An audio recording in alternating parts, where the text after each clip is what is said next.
Hello everyone, कैसे हैं आप सब। स्वागत है आपका मेरे यूट्यूब चैनल पे। और आज इस वीडियो में हम देखेंगे कि अगर आपको टेली प्राइम में पेटी कैश की एंट्री करनी है तो आपको कैसे करना है, क्या सही तरीका है पेटी कैश की एंट्री करने का।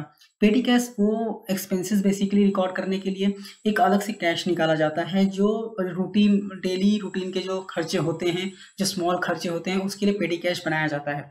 पहले पेटी कैश बनाना कैसे है, तो अगर आप बैलेंस शीट में आएंगे, बैलेंस शीट में अगर आप करंट एसेट्स में कैश इन हैंड में देखेंगे तो यहाँ पे कैश दिख रहा है। तो हम क्या करेंगे, यहाँ पे एक पेटी कैश बनाएंगे। पेटी कैश बनने के लिए आपको क्या करना है, स्किप करना है, क्रिएट पे जाना है। क्रिएट पे जाने के बाद लेजर क्रिएट कर लेते हैं हम यहाँ पे।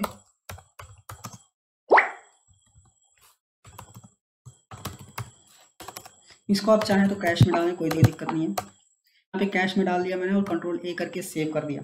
ओके, अभी हम स्किप करेंगे। स्किप करने के बाद हमको क्या करना है, हमको वापस जाना है बैलेंस शीट में, करंट एसेट्स में जाना है और कैश में जाना है। कैश में जाने के बाद आप चाहें तो पर मंथ आप एक अमाउंट स्पेसिफाई कर सकते हैं, वो अमाउंट ट्रांसफर कीजिए और उतना आप खर्चा कर सकते हैं। तो फॉर एग्जांपल मैं एक स्पेसिफाई कर लेता हूं कि मुझे एक अमाउंट जो है वो लेना है। अल्ट आई करके हम एक नया वाउचर बनाएंगे और यहाँ पे आप दोनों कैश में हैं तो हमको क्या करना पड़ेगा, कॉन्ट्रा करना पड़ेगा। F4 करके हम कॉन्ट्रा कर लेंगे। कॉन्ट्रा करने के बाद हमको क्या करना है, कैश में से पैसे निकालने हैं। फॉर एग्जांपल 10,000 हम महीने का खर्च करते हैं और हम इसको डाल देंगे पेटी कैश में। 10,000 हमने यहाँ पे डाल दिया, एक्सेप्ट कर दिया। हमने 10,000 जो है वो डाल दिया। यहाँ पे आप देख सकते हैं पेटी कैश में 10,000 आ चुका है। अब ये फॉर एग्जांपल मई महीने में मैंने डाला है तो मई महीने के जो खर्चे रहेंगे वो मैं खर्चे रिकॉर्ड कर सकता हूँ। तो फॉर एग्जांपल पेटी कैश में मैं यहाँ पे आ सकता हूँ और वापस अल्ट आई करेंगे। अल्ट आई करने के बाद जो भी आपके खर्चे हैं वो आप खर्चे रिकॉर्ड कर सकते हैं। खर्चे रिकॉर्ड करने के लिए बेसिकली आपको F5 पेमेंट करना पड़ता है। तो फॉर एग्जांपल यहाँ पे कुछ बिजनेस एक्सपेंसेस हैं या फिर हम अलग से एक्सपेंसेस रिकॉर्ड कर सकते हैं। फॉर एग्जांपल रिफ्रेशमेंट, तो हम अल्ट सी करके एक लेजर क्रिएट कर सकते हैं,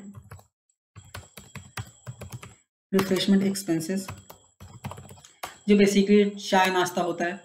तो वो हम क्या करेंगे, इंडायरेक्ट एक्सपेंस डाल देंगे। डालने के बाद हम यहाँ पे चाहें तो अदर चीज़ें यहाँ पे एक्टिवेट कर सकते हैं। फॉर एग्जांपल चाय नाश्ता हमने दिन में फॉर एग्जांपल हमने 50 या 60 रुपये का या फिर 100 रुपीज़ का मैंने एक्सपेंस कर दिया यहाँ पे। तो हम क्या करूँगा, अभी पीई पेटी कैश से यहाँ पे पेमेंट कर दूंगा और कंट्रोल ए कर दूंगा यहाँ पे। तो यहाँ पे जो खर्चे हैं ना, पर डे का मैं खर्चे रिकॉर्ड कर सकता हूँ और यहाँ पे कैश से पेटी कैश में ट्रांसफर करके पैसे रख सकता हूँ। तो इससे ये रहेगा कि मेरा पेटी कैश में पैसे जो पड़े रहेंगे वो डेली खर्चे के लिए रहेंगे, मेरा कैश जो रहेगा वो एक्चुअल बिजनेस एक्सपेंसेस जो बड़े बड़े खर्चे रहते हैं उसके लिए हो सकता है। तो मेजरली आप ऐसे एंट्रीज कर सकते हैं जो ज़्यादा जेन्युइन दिखता है देखने में और बहुत ही आपका अकाउंटिंग सिस्टम बेसिकली बहुत ही अच्छा लगता है देखने में। तो आई होप आपको समझ में आ गया होगा कि कैसे आपको एंट्रीज करनी है। वीडियो अच्छी लगी है तो लाइक कीजिए, अपने दोस्तों के साथ भी शेयर कीजिए और अगर आप किसी भी टॉपिक पे किसी एंट्री से रिलेटेड वीडियो चाहते हो डेफिनेटली आप कमेंट करके पूछ सकते हैं। Thank you for watching and all the best.